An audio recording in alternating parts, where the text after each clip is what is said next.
Can we stop talking and start showing? Absolutely. Let's do some demo. Okay, let's start right into it. You log in with your username and your password. Yeah, go. Okay, so when you log in with your username and password, this is the screen that you're going to see, and you're going to go ahead and hit the Self button right here. That's going to bring you to the Xometrics UI home screen. This home screen has 3 compartments. The lower compartment that you can see now, there's an upper compartment, and a top compartment. The lower compartment has to do with all of the resistance selection, how heavy, which AVR profile to use, how steep you want to curve, how wide you want to curve, and those buttons are here.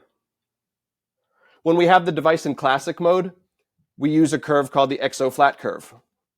This is designed to mimic the free weight. So it weighs, right now, 20 pounds during the concentric phase and 20 pounds during the eccentric phase. And we would adjust that with the arrows in increments of 5 over here and in increments of 1 over here.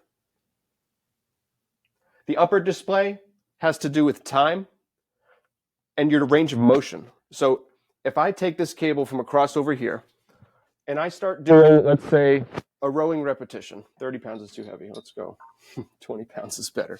Okay. If I start doing the rowing, you'll see that when I do the concentric phase, my blue line goes up, now it's flat, and then my blue line goes back down. If I was to do this at a more realistic tempo, what you would start to see is a waveform. And each one of these waveforms counts as 1 repetition. Across the top display, you're going to start to see these blue bars coming up across the screen. Those are counting out my repetitions, and the height and consistency of the bars tells me about how efficiently I'm performing the movement. That's a flat curve. The next curve is called a flat plus curve. A flat plus curve changes the tension loading phase in the concentric and eccentric phases to serve the different metrics. So let's say we were talking about that hypertrophy. We wanted to focus on the eccentric phase. And with the dumbbell, we would have only been able to use time and phase as the thing to our advantage. But with an XO flat plus curve, you can take the concentric phase and reduce it by half. And then you could take the eccentric phase and increase it by half. So when I go ahead and do the same row, I would be aiming to produce the same waveform, but my pulling is going to be much easier than my releasing. So I'm still doing the same amount of work, but the amount of loading in the eccentric phase is triple. I'm pulling up at 10, and I'm releasing at 30. And if I try to get on that smooth wave here, I'm going to be able to elicit more work out of my eccentric phase. Now I have the XO flat plus curve plus the power of time and phase. This is how the XO trainer links the principles from the past to what it's capable of doing now and going forward. That's a flat plus curve. The next curve is an incline curve. To select the curve, you just touch the screen at the bottom and then tap the button. Let's go to the incline curve. The incline curve shows us that as I pull on the cable, it's going to get heavier and harder. And then as I release it, it's going to continuously get easier. This is akin to pulling on a tension band or on a spring. But what we can do with the XO trainer is say, I still want it to be phase specific because I came here to train a specific metric. So I could take my eccentric phase and make it flat and normal. And then I could move the entire situation to where my concentric loading phase is going to be all force production and acceleration. And then this eccentric phase is going to be just plain vanilla and normal. So that's the XO flat plus curve. The next AVR curve is going to be the incline curve. So to select a different curve, you just tap the screen at the bottom, press the button, and now we'll just select from the menu of AVR curves and we'll click incline. So the way I've drawn up this incline curve is such that it's going to be like a spring or a tension band for the concentric phase, but then it's going to be just like a flat dumbbell for the eccentric phase. So the limitation then of the spring or the tension band is that, yes, it can do variable resistance through its concentric phase, but then it is required to do an equal amount of eccentric unloading at the same rate. And the Exo Trainer is not limited by that. So if we were here to talk about a metric of, say, force production or acceleration, then we would be focusing on our concentric phase. And we want to do an incline curve to really promote the explosiveness. So we can take the eccentric phase and just flatten it out and make it like a normal dumbbell. But now look at all of this extra work that the user will get to do on a variable resistance curve that's designed to promote force production. Let's give it a go with a triceps push down here. And I'll activate my monitor. Okay, starting from there. Let's give it a go. Super easy eccentric. And that is wicked. On the way up, it's maxing out at what? It's maxing out at 40. So I'm going from, when I start, I'm going from 24 to 40 pounds concentric, and my eccentric is just 10. Now let's see if I can try to produce that waveform that we were getting at before when it was just Exo Classic mode. What am I at? Like 5 reps? My arm is already responding to this. It's new. It's shocking, and it's getting me tired. I like this because despite the hypertrophy effects of the eccentric phase, I can tell you I've definitely had way more injuries on the eccentric phase than anything else. So it's nice just to be able to ramp up like real high on that concentric phase with high resistance, right? And then kind of have a lower eccentric. Yeah, exactly. Like being able to do the explosive clean and jerk without having to worry about lowering it back down. You don't have to be worried about being slingshot back. It's like a bungee cord that when it's fully stretched and then it goes to 0. If I use a golf swing, for example, from the address position going to the top of the backswing, it's like tracing the path that the club will come down during the concentric phase, but the muscular activity is totally different. This is like an eccentric pattern, and this is a very explosive concentric pattern.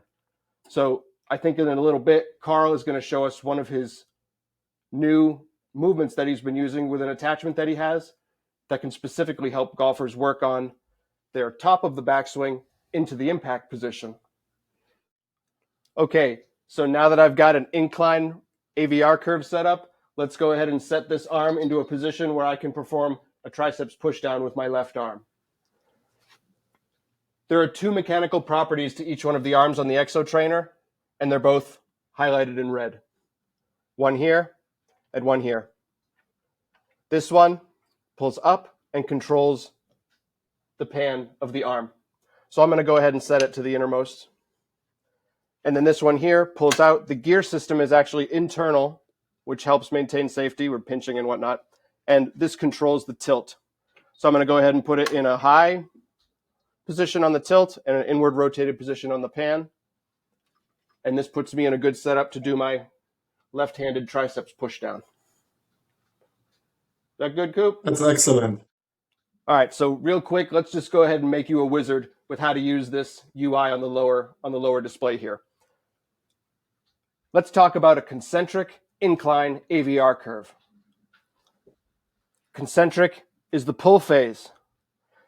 We want to increase the slope of the pull phase.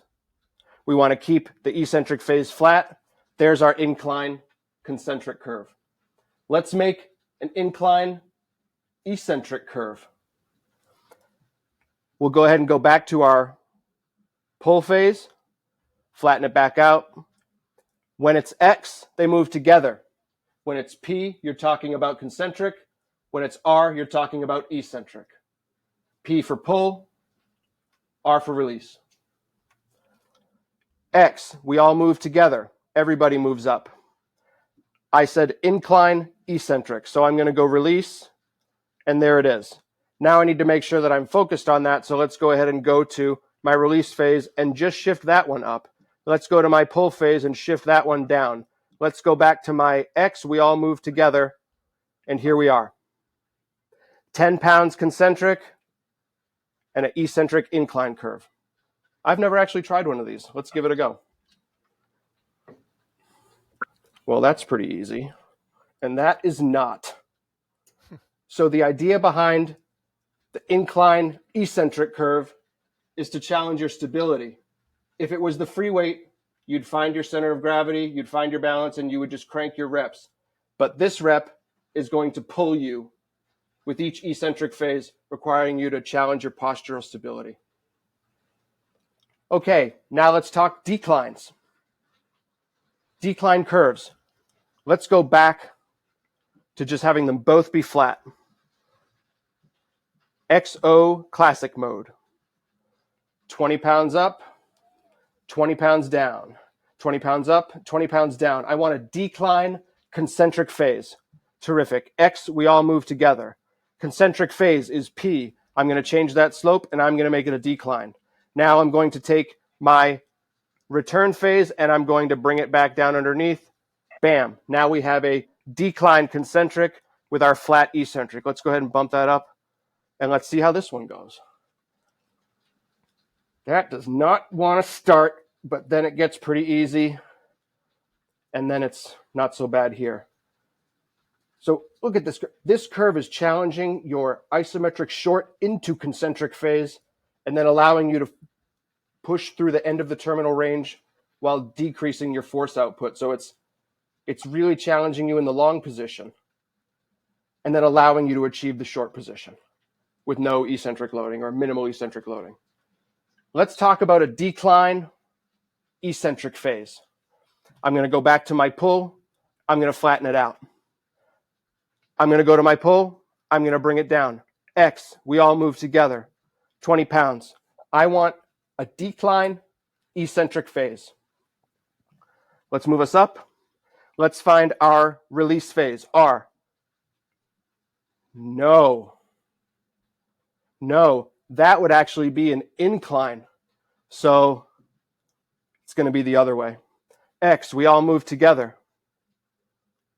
This is going to be 20 pounds concentric up and a decline eccentric curve. So it's 20 pounds up. And then right out of the gate, that one's trying to pull me forward. If I stand back, it's going to challenge me even more. But the idea here was you're challenging from the isometric short into the eccentric phase transition for the postural stability, purely in the eccentric phase. The exo flat plus, the exo incline, and the exo decline AVR curves are your bread and butter. Next, we're going to talk about two very exciting curves called the mountain and the valley.